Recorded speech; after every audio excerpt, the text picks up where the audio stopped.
Friends, welcome to GK study. तो बहुत जल्दी जो है वो आपको एचपी नायब तहसीलदार की पोस्ट जो है वो देखने को मिलेगी और आज की जो वीडियो है वो उसी से रिलेटेड है कि एचपी नायब तहसीलदार का जो है वो एग्जाम पैटर्न क्या रहता है, क्या उसका सिलेबस होता है, किस तरीके से आपको जो है वो उस एग्जाम को अप्रोच करना है। वैसे जो है वो एग्जाम की तैयारी का सभी का अपना एक तरीका अलग होता है, बट फिर भी कुछ पॉइंट्स को यहाँ पर हम डिस्कस करेंगे और आपको बताएंगे कि किस तरीके से आप जो है वो सब्जेक्ट को अप्रोच कर सकते हो। बट जो आपके लिए जानना जरूरी है वो है आपका एग्जाम पैटर्न और सिलेबस। अगर आप किसी भी एग्जाम की तैयारी कर रहे हो तो दो पॉइंट जो है वो बहुत ज्यादा इंपॉर्टेंट है और कुछ बेनिफिट जो है वो इस एग्जाम में दूसरे एग्जाम से ज्यादा आपको मिलते हैं, उसके बारे में भी हम यहाँ पर बात करेंगे। तो चलिए वीडियो को शुरू करते हैं। शुरू से लेकर लास्ट तक वीडियो को जरूर देखिएगा, बहुत ज्यादा इंपॉर्टेंट है अगर आप एचपी नायब तहसीलदार की तैयारी जो है वो करना चाहते हो। देखिए, सबसे पहले बात करते हैं एग्जाम पैटर्न के बारे में। जो नायब तहसीलदार का एग्जाम पैटर्न है वो क्या रहता है, तो ये जो है वो बेसिकली 3 स्टेजेस में जो है वो डिवाइड किया गया है एग्जाम।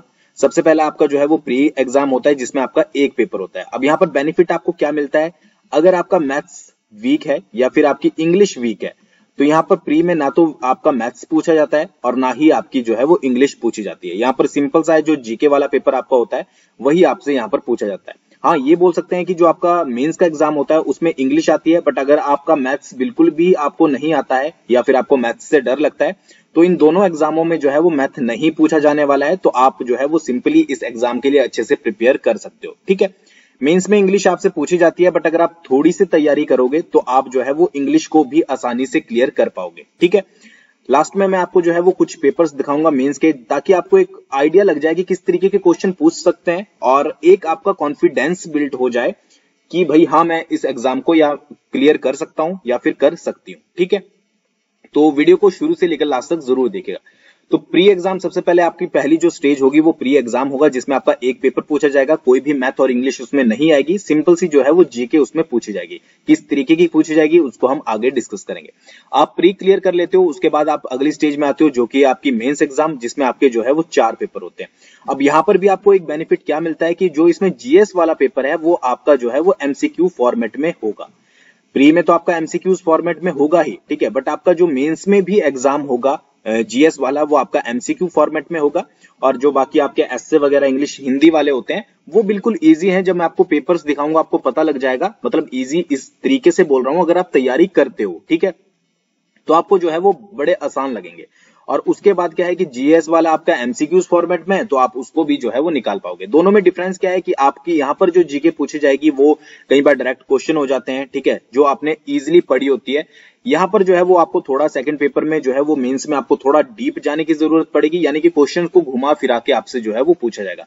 इसका भी मैं जीएस का पेपर आपको अभी दिखाऊंगा तो आपको वहां पर भी क्लियर हो जाएगा। ठीक है, तो ये 2 स्टेजेस हैं। जब आप इनको क्लियर कर लेते हो तो आप पहुंच जाते हो इंटरव्यू में, जहां पर 40 मार्क्स का आपका इंटरव्यू होता है। और ये तो देखिए आपका टोटली आपके ऊपर डिपेंड करता है कि किस तरीके से आप जो है वो इंटरव्यू देते हो। 33% जो है वो आपकी मिनिमम जो है वो आपका परसेंटेज रेट होता है कि इतना तो आपको लेकर आना है तो आपको क्वालिफाई माना जाएगा। बाकी जो डिपेंड करता है वो आपका मेरिट के ऊपर करता है। तो ये पूरा स्ट्रक्चर है आपका एग्जाम पैटर्न का। किसी भी एग्जाम की आप तैयारी करते हो तो आपको सबसे पहले जो पता होना चाहिए वो एग्जाम पैटर्न पता होना चाहिए कि मैं कहां कहां जाने वाला हूं, किस तरीके से एग्जाम देने वाला हूं। तो प्री का एक पेपर, उसके बाद आपके मेंस के 4 पेपर और उसके बाद जो है वो आपका इंटरव्यू। ठीक है, ये सुनने में आपको बहुत बड़ा लग रहा होगा, बट आगे आगे जैसे जैसे हम बात करते रहेंगे आपका कॉन्फिडेंस बिल्ड होता रहेगा और आप तैयारी जो है वो शुरू कर दोगे। ठीक है, तो चलिए सबसे पहले बात करते हैं हम यहाँ पर प्री एग्जाम के बारे में। देखिए, पेपर जो होता है आपका प्री का, ठीक है, उसमें जो आपका टाइमिंग होती है वो आपको 2 घंटे मिलती है। ठीक है, सबसे पहले टाइमिंग जो हो गई वो आपकी 2 घंटे की होगी। भाई आपको 2 घंटे दिए जाएंगे एग्जाम को क्रैक करने के लिए, यानी कि एग्जाम को अच्छे से करने के लिए। अब क्वेश्चन कितने आएंगे, तो टोटल आपके पास जो क्वेश्चन होंगे वो आपके पास 120 क्वेश्चन होंगे। ठीक है, ना यहाँ पर बहुत ज्यादा है 200 है, ठीक है, ना ही यहाँ पर 85 वाला सिस्टम है। यहाँ पर आपको जनरली 120 क्वेश्चन जो है वो दिए जाएंगे। उसके बाद अगर बात करें आपके मार्क्स की तो 120 ही जो है वो उसके नंबर होंगे, यानी कि एक क्वेश्चन आपका 1 मार्क्स का होगा। यहाँ पर सिंपल सा आपको ये बोला गया है। ठीक है, तो ये चीज आपको याद रखनी है। अब इतने कम क्वेश्चन दिए हैं तो ऑब्वियस बात है कि आपकी नेगेटिव मार्किंग तो होगी, तो 1/4 यहाँ पर जो है वो आपकी नेगेटिव मार्किंग भी होती है। ठीक है, तो आपको ध्यान में रखकर चलना है जब भी आप क्वेश्चन को अटेम्प्ट करोगे, यहाँ पर आपकी नेगेटिव मार्किंग भी जो है वो है। ठीक है, तो आई थिंक ये बेसिक सी चीज आपको क्लियर हो गई होगी। मैं आराम आराम से इसलिए बता रहा हूं ताकि आपके दिमाग में बैठ जाए और अगर आप तैयारी करने की सोच रहे हो, ठीक है, वैसे मेरे हिसाब से आपको करनी चाहिए, बट अगर आप सोच रहे हो तो आपको जो है वो बहुत ज्यादा बेनिफिट मिलेगा इस वीडियो का, ठीक है। तो 2 घंटे आपके हो गए, आपको 2 घंटे की टाइमिंग मिलेगी। दूसरी बात क्या होगी कि 120 क्वेश्चन आएंगे, नेगेटिव मार्किंग है 1/4, तो आपको इसको ध्यान में रखकर जो है वो अपनी तैयारी करनी है, और जो भी आप पेपर अटेम्प्ट करोगे इसको ध्यान में रखकर करना है। अब एक चीज यहाँ पर लिखी गई है जनरल नॉलेज, यहाँ पर सिर्फ जो आपका एग्जाम होगा वो जनरल नॉलेज का होगा, कोई भी मैथ्स और इंग्लिश आपसे जो है वो नहीं पूछी जाएगी। तो भाई जो मैथ्स से डरते हैं उनके लिए जो है वो बेनिफिट है। अब इनमें भी जो है वो 3 सेक्शन आपसे जनरली पूछे जाते हैं, जिनको 3 कैटेगरी में डिवाइड कर दिया गया है। वही आपके जो 120 नंबर होंगे उनको 3 कैटेगरी में डिवाइड कर दिया गया है। सबसे पहला कैटेगरी जहां पर आप एग्जाम दे रहे हो, यानी कि Himachal Pradesh, history, geography, social economic development of Himachal Pradesh, 30 number directly जो है 30 क्वेश्चन इससे पूछे जाएंगे, ठीक है। बहुत बड़ा एक नंबर है, क्योंकि हिमाचल प्रदेश आप जो है वो बहुत पहले से पढ़ते आए हो। आप जेईई का एग्जाम देते हो, क्लर्क का देते हो, आप एचएस का दे रहे हो। एचएस जो है वो बहुत हाई लेवल का एग्जाम है, उतने टफ क्वेश्चन यहाँ पर नहीं पूछे जाते, बट फिर भी आप उसका भी एग्जाम दे रहे हो और भी बाकी आप एग्जाम अटेम्प्ट कर रहे हो, तो एचपीजी के तो आप सब में पढ़ते ही हो। तो 30 क्वेश्चन आपके 30 नंबर के यहाँ से पूछे जाएंगे एचपीजी के से। अब उसमें हिस्ट्री भी होगी आपकी, ज्योग्राफी भी होगी और सोशल इकोनॉमी यानी कि इकोनॉमी वाला सेक्शन भी होगा, ठीक है। अब आपको हिस्ट्री भी कंप्लीट करनी है, ज्योग्राफी भी कंप्लीट करनी है और बाकी जो भी आपका सेक्शन बचता है उसको भी कंप्लीट करना है, ठीक है। अब रीजन इसके पीछे क्या है कि आपको इसको अच्छे से पढ़ना है, बिल्कुल डिटेल में पढ़ना है। आप ऐसा मत सोचिएगा कि अगर आपका प्री एग्जाम में पहले मैं प्री निकाल लेता हूं उसके बाद मेंस की तैयारी करूंगा, तो ऐसी सोच आपको साइड में रखनी है, ठीक है। आपको जो भी पढ़ना है, अगर आप हिस्ट्री पढ़ रहे हो बिल्कुल डिटेल में पढ़िएगा, क्योंकि आपको वो आगे चलकर जो है वो मेंस में भी काम आने वाली है, ठीक है। क्यों, कैसे, वो आगे हम बात करेंगे। ज्योग्राफी आप पढ़ रहे हो तो आपको ज्योग्राफी बिल्कुल डिटेल में पढ़नी है, वो भी आपको मेंस में काम आएगी, और बाकी जो भी सेक्शन आप पढ़ोगे वो भी आपको डिटेल में पढ़ना है, वो भी आपको मेंस में काम आएगा, ठीक है। तो 30 नंबर आपकी बिल्कुल टिप्स पर होने चाहिए, ठीक है। बिल्कुल आपको ये होना चाहिए कि हाँ भाई हिमाचल जीके से अगर मेरे पास क्वेश्चन आते हैं 30, तो 30 में से अप्रोक्स में 28 क्वेश्चन तो ठीक करके आऊंगा या फिर आऊंगी। इस तरीके का आपको जो है वो कॉन्फिडेंस अपने ऊपर बिल्ड करना है, ठीक है। किसी और पे विश्वास होने से पहले आपको खुद पर विश्वास होना बहुत जरूरी है कि हाँ मैं कर सकता हूं या कर सकती हूँ, तभी जो है वो आप एग्जाम को क्रैक कर पाओगे। और तैयारी आपको इस वीडियो को देखने के बाद से ही शुरू करनी है अगर आप क्रैक करना चाहते हो, बाकी आपकी चॉइस है। सेकंड जो सेक्शन है वो है आपका करंट अफेयर्स का, ठीक है। डायरेक्टली आपके पास करंट अफेयर्स पूछे जाएंगे 50 नंबर के। बहुत बड़ा एक सेक्शन है, ठीक है, बहुत इंपॉर्टेंट है और बहुत ज्यादा क्वेश्चन जो है वो इससे पूछे जाएंगे, ठीक है। तो 50 आपके क्वेश्चन होंगे करंट अफेयर के, जिसमें से जो है वो international plus national current affair आपसे पूछे जाएंगे, ठीक है। तो ये तो आप हाथ में जो है वो बुक लेके बैठ जाइए कि 1 साल के पूरे 1 साल के जो है वो आपको करंट अफेयर रटने हैं, ठीक है। एक भी करंट अफेयर, दोबारा से मैं बोल रहा हूं, एक भी करंट अफेयर आपको नहीं छोड़ना है। जितना हो सके उतने करंट अफेयर को जो है वो आपको रिवाइज करना है। अभी आपके पास टाइम है, अभी आपके पास पूरा टाइम है, क्योंकि नोटिफिकेशन भी अभी तक नहीं आई है। तो जब तक नोटिफिकेशन नहीं आता है तब तक आपके आधे साल के करंट अफेयर जो है वो खत्म हो जाने चाहिए प्रीवियस के, ठीक है। अब यहाँ पर एक चीज देखिए ना, 50 नंबर आपको डायरेक्टली बताया जा रहा है कि भाई हम करंट अफेयर से पूछे जाएंगे, ठीक है। फिर भी अगर आप नहीं तैयारी कर रहे हो तो ये कहीं ना कहीं पर आपकी ड्रॉबैक है। 30 नंबर आपको बोले गए कि हिमाचल से हम क्वेश्चन पूछेंगे। उन्होंने तो पीएससी ने तो साफ कर दिया है ना कि भाई 30 नंबर हम आपसे हिमाचल के पूछ रहे हैं और 50 नंबर हम आपसे करंट अफेयर के पूछ रहे हैं। उसके बाद भी आपको इतना बेनिफिट देने के बाद भी जो है अगर आप तैयारी नहीं कर रहे हो तो ये कहीं ना कहीं पर जो है वो आपकी कमी है, ठीक है। क्योंकि एचपीएसएससी का तो आपने देखा ही होगा, वो कहीं नहीं बताते हैं आपको कि किस सेक्शन से कितने क्वेश्चन पूछे जाएंगे।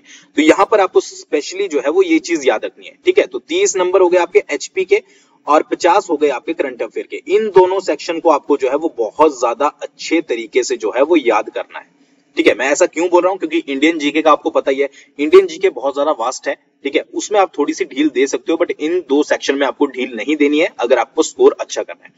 थर्ड जो आता है वो आपका इंडियन जो है वो पूरा जीके का आता है, जिसमें आपकी इंडियन पॉलिटी आती है, आपकी मॉडर्न हिस्ट्री आती है 1857 से बाद की, उसके बाद आपकी ज्योग्राफी आती है, ठीक है, इंडियन इकोनॉमी आती है और most important section teaching of Mahatma Gandhi, ठीक है। बहुत सारे क्वेश्चन जो है वो इसी से ही आ जाते हैं, तो ये चीज आपको सेक्शन जो है वो करना है, ठीक है। इनमें से सबसे पहले आप पकड़ सकते हो इंडियन पॉलिटी को, ठीक है।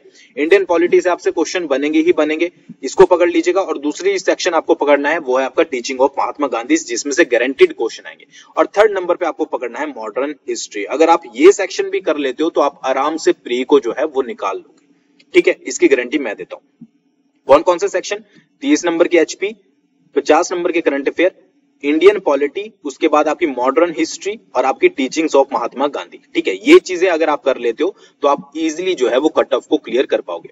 इंडियन पॉलिटी के नोट्स जो है वो आप हमें व्हाट्सएप पर कांटेक्ट कर सकते हो, जो हमारा बिजनेस अकाउंट है। ठीक है, नंबर आपको यहाँ पर दे देता हूं मैं, 9882061022। यहाँ पर आप इंडियन पॉलिटी की पीडीएफ पूरी जो है वो बुक एनसीईआरटी प्लस आपकी जो लक्ष्मीकांत है उसके नोट्स हमने हैंडमेड बनाए हैं, जिसको आप परचेज कर सकते हो इजीली और आप पढ़ सकते हो। आपको बुक उठाने की जरूरत नहीं पड़ेगी। डेमो के लिए आपको पहला चैप्टर हम प्रोवाइड करवा देंगे, आप उसको भी पढ़ सकते हो। और अगर आप पीडीएफ नहीं लेना चाहते हो, ई बुक लेना चाहते हो, तो वो आप जीके स्टडी ऐप पर जाकर ले सकते हो। ठीक है, तो इंडियन पॉलिटी आप वहां से पूरी कवर कर सकते हो। बाकी मॉडर्न हिस्ट्री पढ़ लीजिए और टीचिंग्स ऑफ महात्मा गांधी तो आपको पढ़नी ही है। ठीक है, तो ये पूरा सेक्शन जो है वो आपका प्री में आएगा, जिसको आपको अच्छे से तैयार करना है। अच्छे से इसलिए तैयार करना है क्योंकि यही सेक्शन जो है थोड़ा डीप कर जो है वो आपका मेंस में पूछा जाएगा। ठीक है, तो इसलिए जो है वो आपको ये सेक्शन अच्छे से तैयार करना है।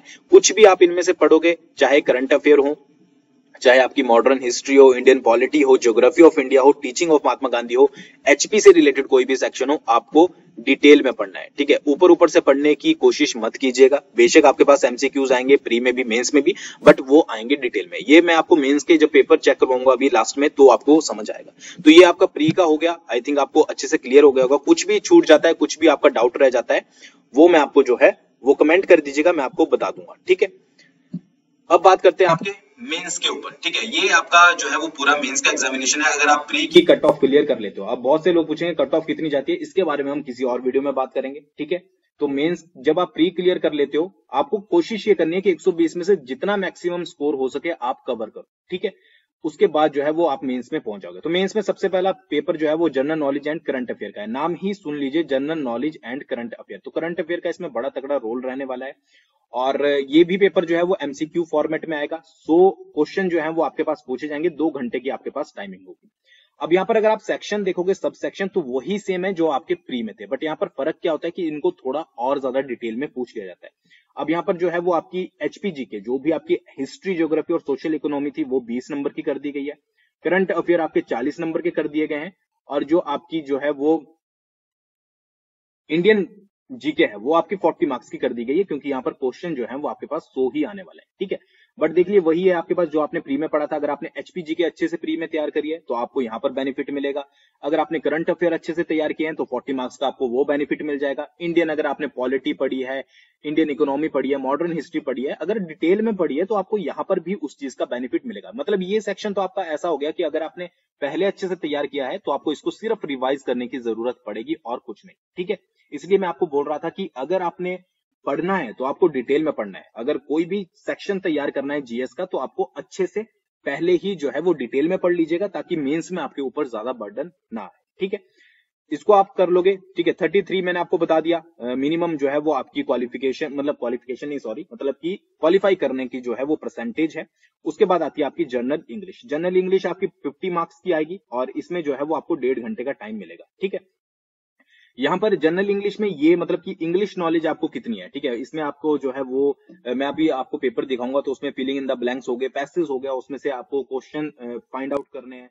ठीक है, उसके बाद आपके पास इडियम्स हो सकते हैं, फ्रेजेस हो सकते हैं, ये सब कुछ जो है वो आपकी कितनी इंग्लिश पर आपकी जो है वो पकड़ है, आपको कितनी नॉलेज है उसकी इंग्लिश की, वो सब चीजें जो है वो आपकी जनरल इंग्लिश में पूछी जाएगी। अब यहाँ पर इंग्लिश का नाम सुनकर आप मत डरिएगा, एग्जाम पेपर को एक बार देख लीजिएगा, उसके बाद जो है वो डिसाइड कीजिएगा। ठीक है, फिर आता है आपका इंग्लिश एसे और हिंदी एसे। ये भी आपका 50-50 मार्क्स का होता है और 1.5 घंटे का इसमें जो है वो टाइम होता है। ठीक है, ये सब कुछ चीजें इसमें क्या होता है कि translation of an English passage into Hindi, आपके पास जो है वो एक इंग्लिश पैसेज दिया जाएगा, उसको आपको हिंदी में ट्रांसलेट करना है। ठीक है, फिर आपके पास एक जो है वो हिंदी पैसेज दिया जाएगा, प्रोज एंड पोएट्री, उसको आपको सेम लैंग्वेज में कन्वर्ट करना है। कंपोजिशन आपको करेक्शन वगैरह इंग्लिश में दी जाएगी। ठीक है, तो ये आपका जो है वो मेंस का सिलेबस होगा और मेंस अगर आप एक बार क्लियर कर देते हो तो उसके बाद आप इंटरव्यू में जाओगे जो कि 40 मार्क्स का होता है। ठीक है, तो ये था पूरा सिलेबस। आई थिंक आपको अच्छे से समझ आ गया होगा। मैं दोबारा से कहूंगा कि अगर आप जर्नल स्टडीज पढ़ रहे हो या फिर आप जीके पढ़ रहे हो, एचपी की, इंडियन की या फिर करंट अफेयर पढ़ रहे हो, तो इतने डिटेल में पढ़िएगा अच्छे से, ताकि वो आपको मेंस में भी काम आए। ठीक है,